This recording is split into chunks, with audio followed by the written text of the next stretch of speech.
जाटों के बड़े नेता और बीजेपी के मंत्री संजीव बालियान ने वो मुद्दा उठाया जिससे जयंत चौधरी के साथ ही अखिलेश यादव की टेंशन भी बढ़ गई है, क्योंकि जिस हरित प्रदेश की मांग चौधरी चरण सिंह के बाद चौधरी अजीत सिंह ने किया, उसे जयंत चौधरी जब भुना नहीं पाए तो मुद्दा संजीव बालियान ने बनाया और लोकसभा चुनाव से ठीक पहले पश्चिमी यूपी की मांग कर दी है, जिस पर सियासी संग्राम छिड़ गया है।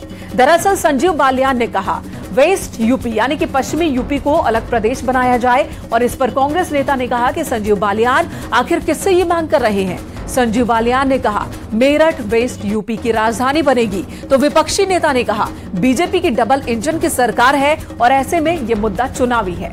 संजीव बालियान ने कहा अलग प्रदेश होने पर ही पश्चिमी यूपी समृद्ध होगा, तो विपक्षी पार्टी के नेता कह रहे हैं अलग अगर प्रदेश बना लो तो इसका स्वागत करेंगे। यानी जिस संजीव बालियान ने जो मुद्दा उठाया है उससे तो तय है कि वो जाटों के सबसे बड़े नेता बनकर उभर रहे हैं, लेकिन इस मांग पर अब विपक्ष भी बैकफुट पर है। आपको दिखाते हैं इसी पर एक रिपोर्ट।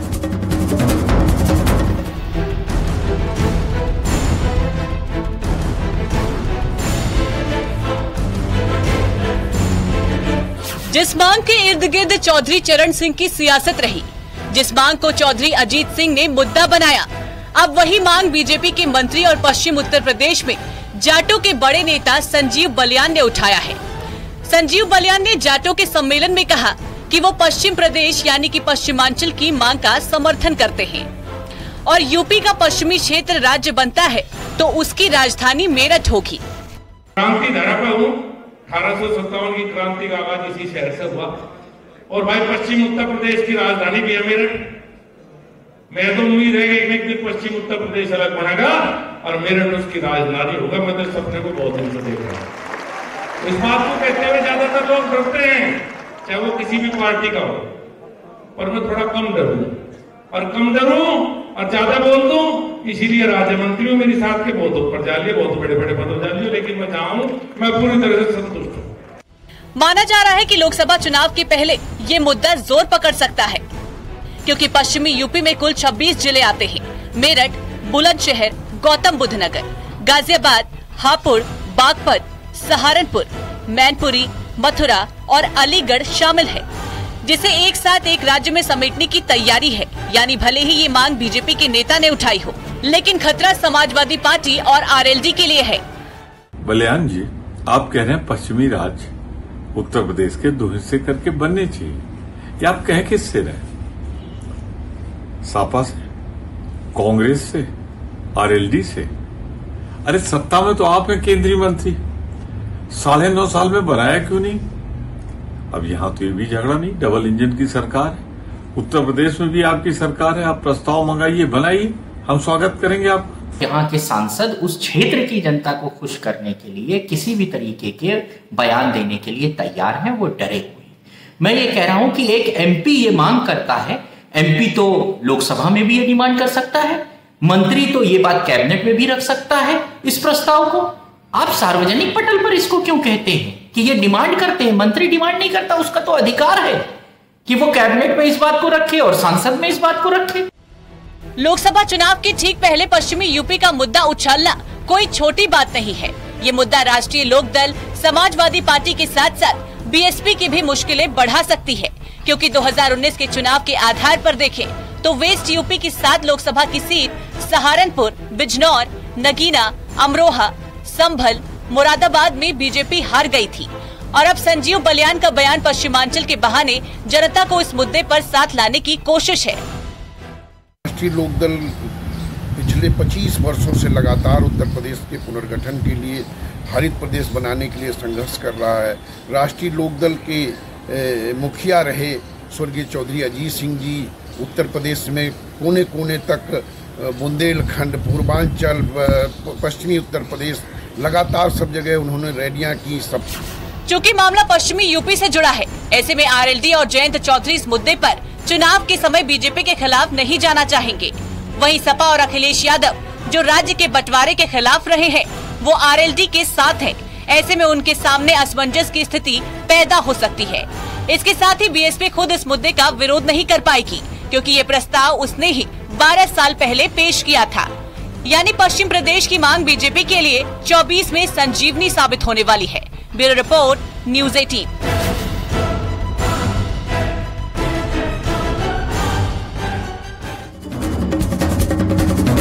नए राज्य के निर्माण के सबसे बड़े समर्थक आरएलडी के प्रमुख स्वर्गीय अजीत सिंह रहे।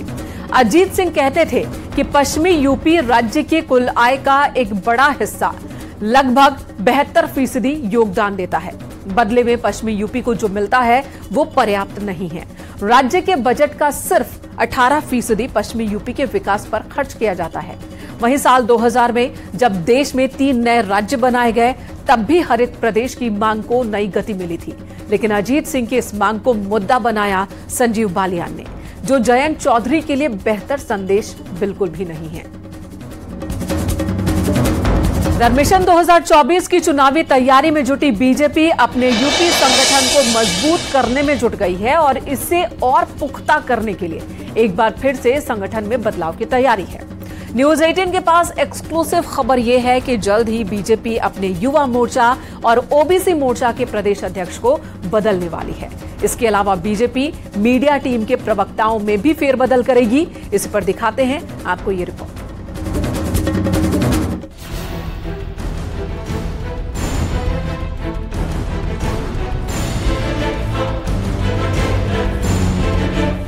से पहले अब बदलाव की बयार जोर पकड़ चुकी है। यूपी में बीजेपी ने पहले 69 नए चेहरों को जिला अध्यक्ष बनाया, तो अब अलग अलग विंग के प्रदेश अध्यक्ष को हटाया जा सकता है, जिससे बीजेपी के रथ को आगे बढ़ाने में नए और ग्राउंड से जुड़े चेहरों की भागीदारी हो सके। दरअसल बीजेपी की कोशिश विंग में जातीय समीकरण को फिट करने की है। संगठन में नए चेहरों की भागीदारी बढ़ाने पर है। उत्तर प्रदेश में क्षेत्रीय समीकरण को साधना है, पिछड़े और अति पिछड़े जातियों को मौका देना है। इसके लिए बीजेपी संगठन में फेरबदल की सुगबुगाहट फिर से शुरू हो गई है। हमारे यहाँ निरंतर बदलाव की प्रक्रिया चलती रहती है, तो और आपस में विचार विमर्श करके जो हमारी कार्य पद्धति है, हम पार्टी का कोई मालिक तो हमारे यहाँ है नहीं, हम लोग आपस में बातचीत करके और परस्पर सहमति के आधार पर हम लोग निर्णय लेते हैं और इस निश्चित रूप से बहुत जल्दी जो भी संगठन का आंशिक छोटा मोटा बदलाव करना है वो पूरा हो जाएगा। ये बदलाव उस चुनाव के लिए है जिसमें बीजेपी 80 में 80 सीटों का दावा कर रही है और इस लक्ष्य को पाने के लिए हर मोर्चे पर तैयारी शुरू हो गई है। यानी जातीय समीकरण के साथ ही बीजेपी अब क्षेत्रीय समीकरण को साधने के प्लान पर काम कर रही है। जानकारी है कि बीजेपी के अलग अलग विंग के प्रदेश अध्यक्ष हट सकते हैं। युवा मोर्चे में नए अध्यक्ष को लाने की तैयारी। युवा मोर्चे के अध्यक्ष प्रांशु दत्त हटाए जा सकते हैं। ओबीसी मोर्चा के अध्यक्ष नरेंद्र कश्यप का हटना तय। मीडिया टीम के प्रवक्ताओं में भी होगा फेरबदल। यानी विंग से लेकर मीडिया टीम में बदलाव से बीजेपी अपने चुनावी रणनीति को आगे बढ़ा रही है और इसकी तस्वीर तभी साफ हो गई जब 69 नए जिला अध्यक्षों को मौका मिला और बीजेपी ने साफ कर दिया कि स्थानीय इकाई में स्वीकार नेता को ही बीजेपी अपना चेहरा बना रही है और इसका सीधा असर पार्टी के चुनाव प्रबंधन पर देखने को मिला। भारतीय जनता पार्टी मिशन 2024 की चुनावी तैयारियों में जुटी हुई है। भारतीय जनता पार्टी जहां एक तरफ तमाम चुनावी अभियान उत्तर प्रदेश में संचालित कर रही है, वहीं दूसरी तरफ भारतीय जनता पार्टी अपने संगठन को भी दुरुस्त करने में जुटी हुई है। पिछले दिनों भारतीय जनता पार्टी के 70 जिला अध्यक्ष बदले गए। अब भारतीय जनता पार्टी उत्तर प्रदेश में ओबीसी मोर्चा और युवा मोर्चा के प्रदेश अध्यक्ष में बदलाव करेगी। जल्द ही नए प्रदेश अध्यक्ष युवा मोर्चा और ओबीसी मोर्चा के तैनात किए जाएंगे। यही नहीं, भारतीय जनता पार्टी की प्रदेश की मीडिया टीम यानी कि प्रवक्ताओं में भी फेरबदल किया जाएगा। इन सबके इतर बीजेपी उस प्लानिंग पर भी काम कर रही है जिससे लोकसभा चुनाव में नए चेहरों को मौका दिया जा सके। इसके लिए मौजूदा सांसदों का भी पत्ता काटने से बीजेपी गुरेज नहीं करेगी। यानी बीजेपी का मकसद साफ है, जो जनता के लिए काम करेगा, जनता उसका प्रतिनिधित्व स्वीकार करेगी। उसी चेहरे को टीम में शामिल किया जाएगा, चाहे जिला अध्यक्ष हो या फिर अलग अलग विंग, क्योंकि 24 के रिंग में बीजेपी कोई भी मौका गंवाने वाली नहीं है। न्यूज़ 18 के लिए संकेत मिश्रा की रिपोर्ट।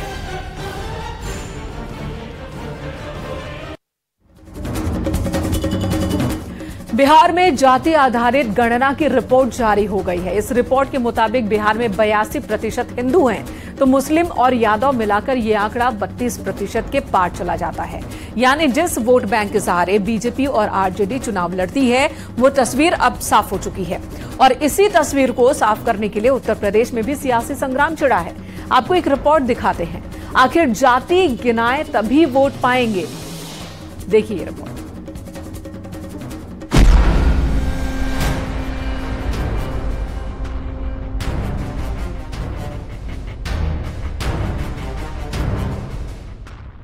देश की सियासत में भूचाल लाने वाली रिपोर्ट बिहार से आई है और आवाज अब उत्तर प्रदेश तक सुनाई दे रही है।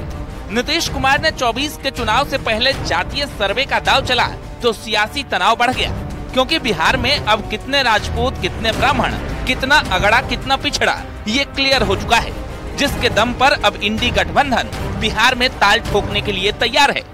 जातीय जनगणना बिहार की जनता में, गरीबों में भ्रम फैलाने के सिवा कुछ नहीं है। इन्हें तो रिपोर्ट कार्ड देने चाहिए थी कि 33 साल 18 साल नीतीश बाबू और 15 साल लालू यादव। यात्रा लगातार 7 दिनों से दे रहे थे धरना। रामनगरी अयोध्या में राष्ट्रपिता महात्मा गांधी और पूर्व प्रधानमंत्री लाल बहादुर शास्त्री की जयंती मनाई गई। लोगों ने तस्वीर पर माल्यार्पण कर दी श्रद्धांजलि।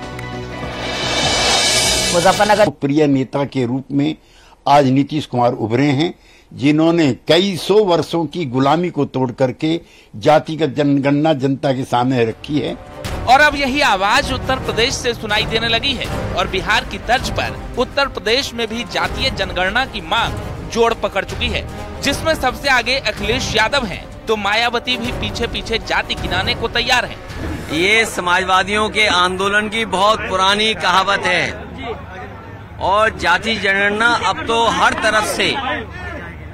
हर तरफ से ये बात आने लगी है कि जाति जनगणना हो, और जाति जनगणना के बिना सामाजिक न्याय संभव नहीं है।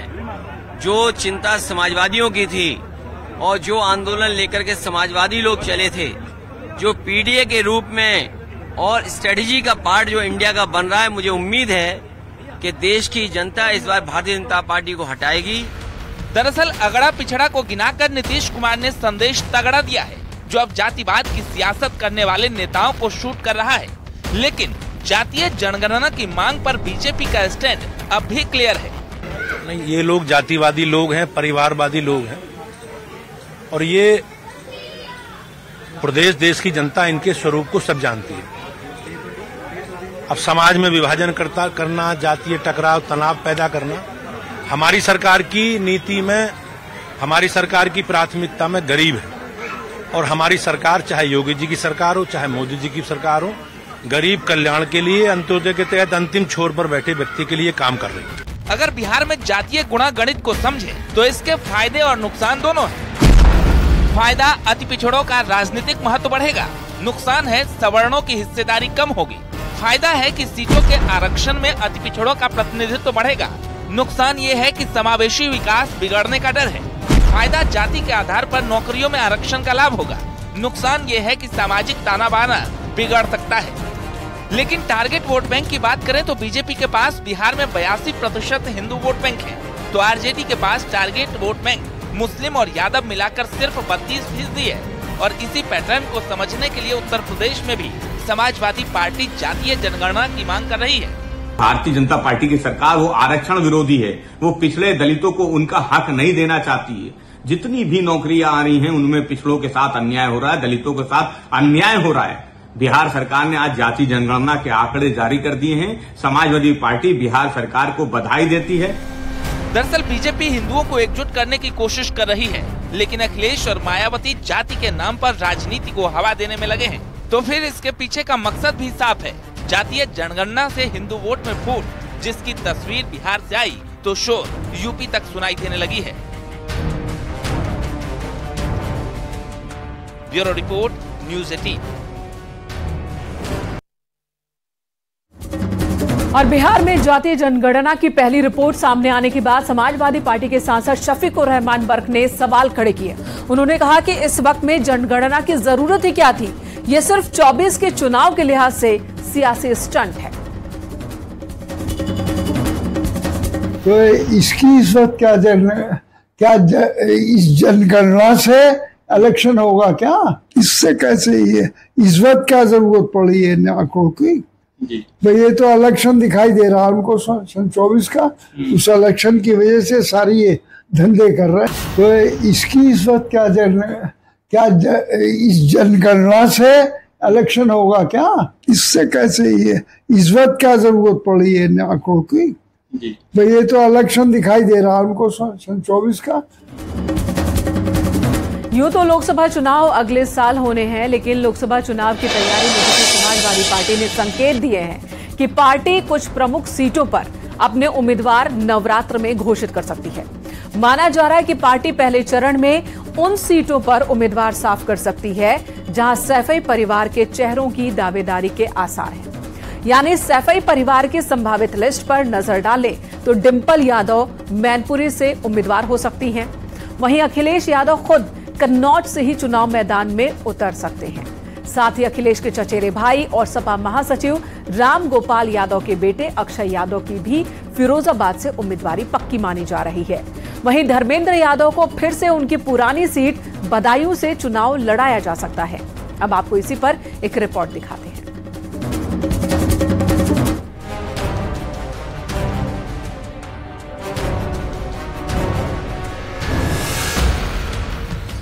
मोदी योगी से मुकाबला है, विकास बनाम परिवारवाद का बोलबाला है और उन चेहरों पर भरोसा जो सैफई परिवार से है, जिनकी दावेदारी के आसार है। क्योंकि समाजवादी पार्टी ने संकेत दे दिए हैं कि जल्द से जल्द पहले चरण में 10 से 12 सीटों पर उम्मीदवारों के नाम सार्वजनिक कर दिए जाएंगे और इन नामों में 5 नाम यादव परिवार से होंगे। समाजवादी पार्टी पहले चरण में उन सीटों से अपने उम्मीदवारों के नाम का ऐलान कर सकती है जहां सैफई परिवार से जुड़े चेहरों के दावेदारी के आसार हैं। हालांकि चुनावी लिहाज से कुछ अन्य सीटों पर भी समाजवादी पार्टी अपने उम्मीदवारों के नाम की घोषणा कर सकती है। समाजवादी पार्टी के सूत्रों की माने तो समाजवादी पार्टी जल्द ही 10 से 12 उम्मीदवारों के नाम का ऐलान कर सकती है, जिसमें सैफई परिवार के भी 5 नाम शामिल है। जातीय जनगणना और पीडीए को चुनावी हथियार बना रही समाजवादी पार्टी की कोशिश उत्तर प्रदेश में इंडी गठबंधन को लीड करने की है, ताकि वो सीटें पहले सुरक्षित कर ली जाएं, जहां परिवार के सदस्यों को उतारा जा सके। यानी डिंपल यादव फिर से मैनपुरी से उम्मीदवार होंगी। अखिलेश यादव खुद कन्नौज से ही चुनाव लड़ेंगे। अक्षय यादव की फिरोजाबाद से उम्मीदवारी पक्की है। धर्मेंद्र यादव को बदायूं से लड़ाया जा सकता है। मतलब साफ है, समाजवादी पार्टी की परंपरागत सीट है, उससे पहले ही तय कर लिया गया है, ताकि सीट बंटवारे के समय मोल भाव वाले कंडीशन ना हो। उनके लिए केवल मैं और मेरा परिवार, इसके ऊपर उनका कोई विचार नहीं। आप देखते जाइएगा, वीआईपी सीट नाम होगा, अपने परिवार के लोगों की सीटें तय करेंगे। अखिलेश यादव जी, आपका वीआईपी कल्चर हमने देखा है। जब आप टिकट बांटने पे आप आ रहे हैं तो मुझे मालूम है कि अखिलेश यादव जी, डिंपल यादव जी, शिवपाल यादव जी, तेजपाल यादव, वो धर्मेंद्र यादव, अक्षय यादव और जो भी अन्य आपके बंधु बांधव हैं। दरअसल सैफई परिवार के चेहरों की सीट तय हो जाने से उन सीटों पर तैयारी का मौका मिल सकेगा और पारिवारिक एकजुटता का बेहतर संदेश भी जा सकेगा। वहीं अन्य सीटें जहां पार्टी उम्मीदें देख रही है या बीजेपी के बड़े चेहरों की जहां घेराबंदी करना चाहती है, वहां भी जमीनी तैयारी तेज हो सकेगी। इतना ही नहीं, इन सीटों पर प्रत्याशी का ऐलान कर सपा गठबंधन साथी को भी संदेश देना चाहती है, क्योंकि अखिलेश 60 सीटों पर चुनाव लड़ना चाहते हैं। सैफई परिवार के अलावा परंपरागत सीट अपने पास रखना चाहते हैं। बीजेपी के बड़े चेहरों को घेरने की रणनीति बना रहे हैं और कांग्रेस को सीट सेलेक्ट करने का वक्त नहीं देना चाहते हैं। यानी इस बार अखिलेश यादव की रणनीति अपने परिवार को सेट करने की है, ताकि परिवार के सियासी भविष्य को संवारा जा सके और परिवार की एकजुटता का संदेश दिया जा सके। Bureau report, news 18।